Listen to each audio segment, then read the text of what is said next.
Hello students, मैं शिवानी गुप्ता। मैंने इससे पहले वाले वीडियो में दो चर वाले रैखिक समीकरण युग्म से आपका परिचय कराया था। इस वीडियो में मैं आपको दो चर वाले रैखिक समीकरण युग्म पर आधारित प्रश्न एवं उनके हल कराऊंगी। इन प्रश्नों को मैंने 3 भागों में विभाजित किया है। इस वीडियो में मैं आपको केवल टाइप 1 समझाऊंगी।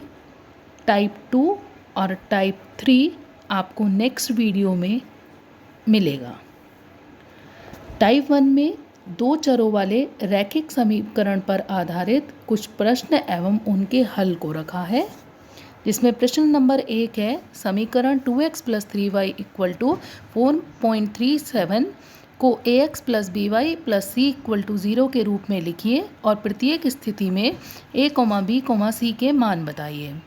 मैंने आपको बताया था कि जो दो चर वाला रैखिक समीकरण होता है उसका व्यापक रूप होता है ax + by + c = 0। तो दिए गए सवाल में जो आपकी समीकरण है उसको हमने उसी रूप में कन्वर्ट किया 2x + 3y, और जो 4.37 आपका राइट साइड में था उसको लेफ़्ट साइड में लिया है और माइनस का निशान लगाकर राइट साइड में हमने 0 लिख दिया। या अब इस समीकरण की तुलना हम दो चर वाले रैखिक समीकरण के व्यापक रूप से कराएंगे ax + by + c = 0 से। जब इसकी तुलना कराई तो क्लियर हो रहा है समीकरण नंबर 1 में a के स्थान पर है 2, तो यानी a का मान हो गया 2। दूसरा समीकरण 1 में ही आप देखो by की तुलना कराई समीकरण 1 में 3y से, तो b की वैल्यू हो गई 3 और c की वैल्यू आपकी क्या हो गई -4.37। यही आपका आंसर हुआ। क्वेश्चन नंबर 2 है 2x = 3 को दो चरों वाली समीकरण के रूप में व्यक्त कीजिए। अगर आप सवाल में दी गई समीकरण को देखते हैं तो इसमें केवल एक ही चर राशि है x। इसको हमें सवाल के अनुसार दो चर राशि में बदलना है, तो मैंने मान लिया कि दूसरी चर राशि आपकी क्या है y। तो यानी 2x + y। चूँकि सवाल में y तो दे नहीं रखा, मुझे तो y का गुणांक मैंने अपने पास से माना है, y को चर राशि को अपने पास से माना है, तो इसका मतलब y के गुणांक को मुझे 0 लेना पड़ेगा। तो मैंने यहाँ पर दो चर वाली समीकरण बना ली 2x + 0 × y = 3 या 2x + 0 × y - 3 = 0। 0 × y लिखने से समीकरण पर कोई फ़र्क नहीं पड़ा, बट अगर हम इस रूप में पढ़ते हैं तो हमें दो चर राशियाँ मिल गई x और y। अब नेक्स्ट क्वेश्चन हम पढ़ते हैं, क्वेश्चन नंबर 3। समीकरण x + 2y = 6 के 4 अलग अलग हल ज्ञात कीजिए।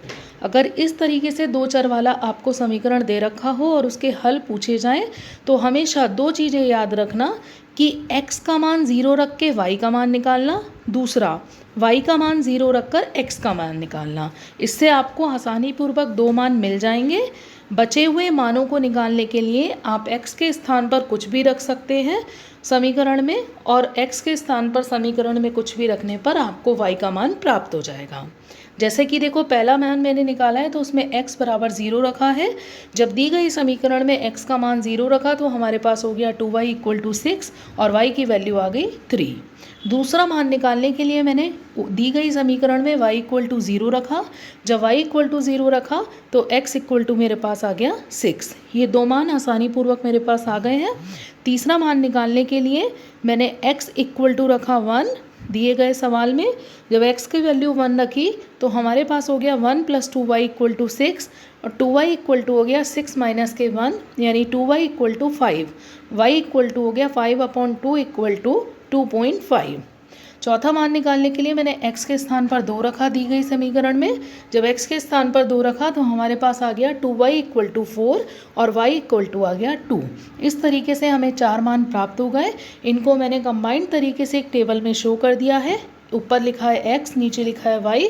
जब x का मान 0 था तो y का मान 3 आया, x का मान जब 6 था तो y का मान 0, x का मान जब 1 था तो y का मान 2.5, x का मान जब 2 था तो y का मान हमारे पास कितना प्राप्त हुआ 2।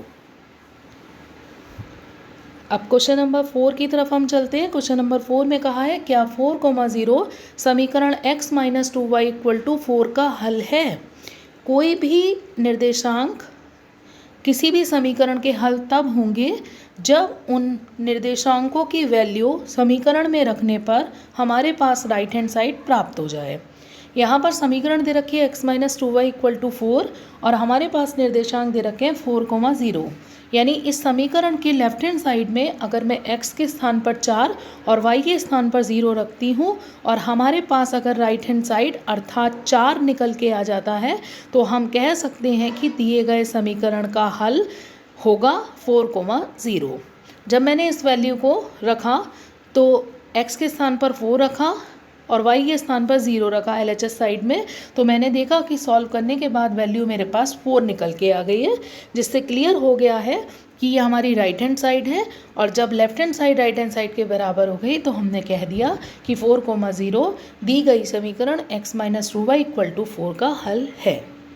क्वेश्चन नंबर 5 में हमने k का मान ज्ञात किया है, किस आधार पर ज्ञात किया है, जब x का मान 2 दे रखा है और y का मान 1 दे रखा है और समीकरण दे रखी है 2x plus 3y equal to k।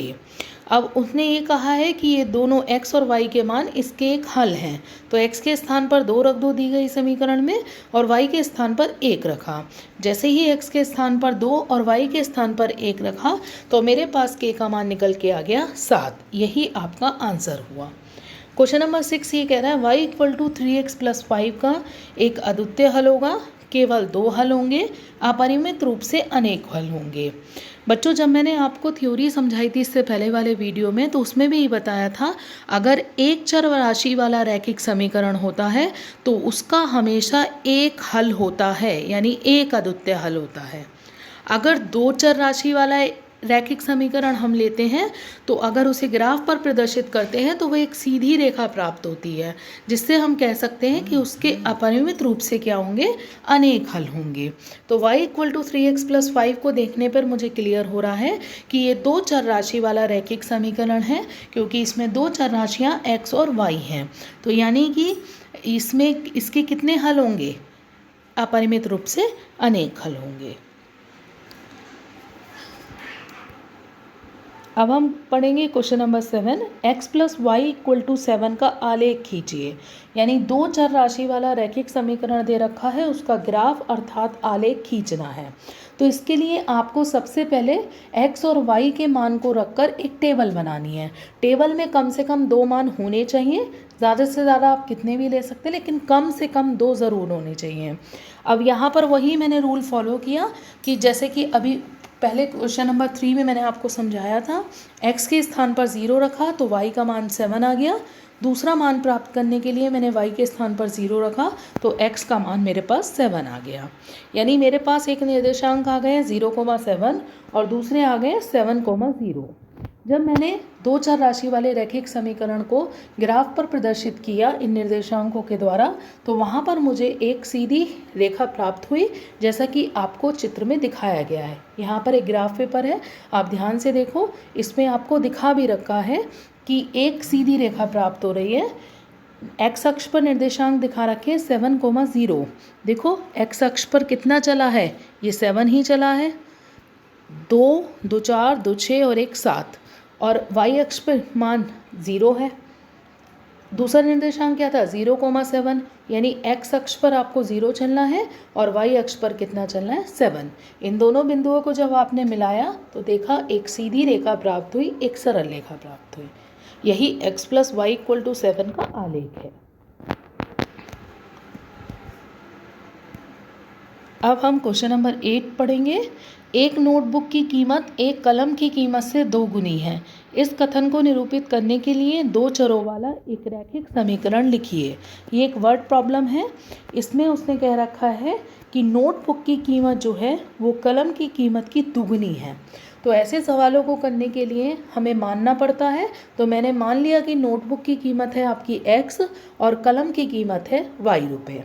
अब प्रश्न के अनुसार हम चल रहे हैं। उसने कहा एक नोटबुक की कीमत बराबर 2 गुणा एक कलम की कीमत। एक नोटबुक की कीमत आपने कितनी मानी थी, x, और 2 गुणा कलम की कीमत कितनी मानी थी y। तो हमारे पास दो चर राशि वाला रैखिक समीकरण मिल गया x इक्वल टू 2y, जिसको हम लिख सकते हैं x minus 2y equal to 0। इसमें दो चर राशियाँ कौन कौन सी है, x और y। अब हम टाइप 1 पर आधारित लास्ट क्वेश्चन पढ़ेंगे, क्वेश्चन नंबर 9। उसने बोला फर्स्ट पॉइंट में एक चर वाले, सेकंड पॉइंट में दो चर वाले समीकरण के रूप में y इक्वल टू 3 का ज्यामितीय निरूपण कीजिए। जब एक चर वाले की बात आई तो हमने इसको किस पे दिखाया, संख्या रेखा पर।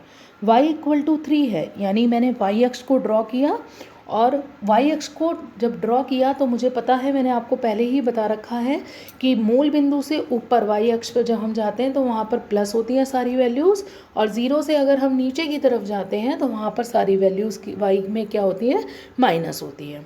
तो यहाँ y इक्वल टू 3 दे रखा है, यानी ऊपर की तरफ में 3 तक गई, तो वो क्या है आपका y इक्वल टू 3।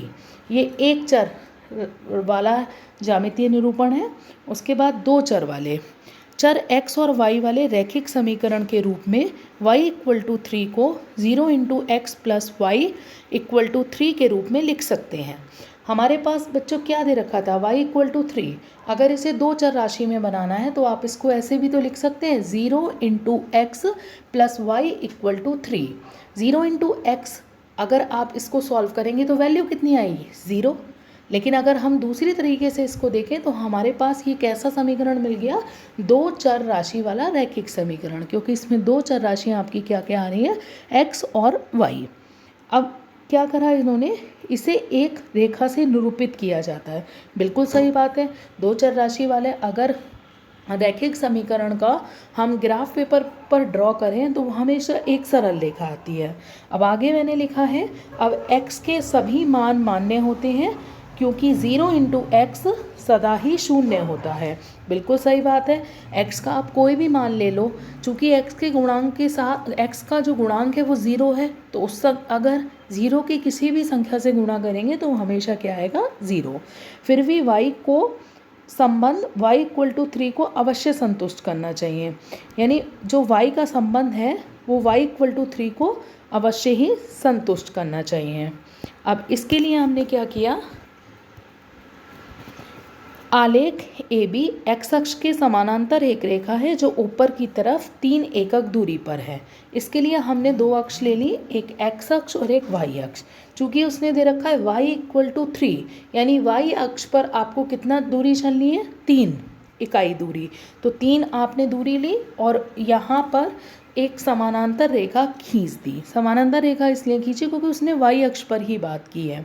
तो y अक्ष पर जब खींची तो 3 बिंदु पर, x अक्ष पर तो ये चला ही नहीं, तो x अक्ष वाली दूरी कितनी हो गई, 0 निर्देशांक, और y अक्ष पे कितना चला, 3। तो यानी 3 वाले पॉइंट पे निर्देशांक कितने हो जाएंगे, 0,3। अगर आप लेफ्ट साइड में जाते हैं तो आपके निर्देशांक क्या हो जाएंगे, -1,3। क्यों, क्योंकि x अक्ष पर कितना चला, -1, और y अक्ष पर कितना चला, 3। इन 9 क्वेश्चन के आधार पर मैंने दो चर राशि वाले रैखिक समीकरण युग्म के टाइप 1 को आपको इस वीडियो के माध्यम से समझाने की कोशिश की है।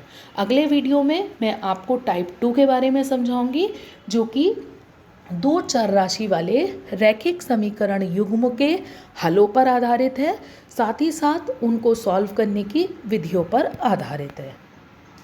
आशा करती हूँ कि बच्चों आपको ये वीडियो अच्छा लगा होगा और आपने इस वीडियो से काफ़ी कुछ सवालों को करना सीखा होगा। Thank you.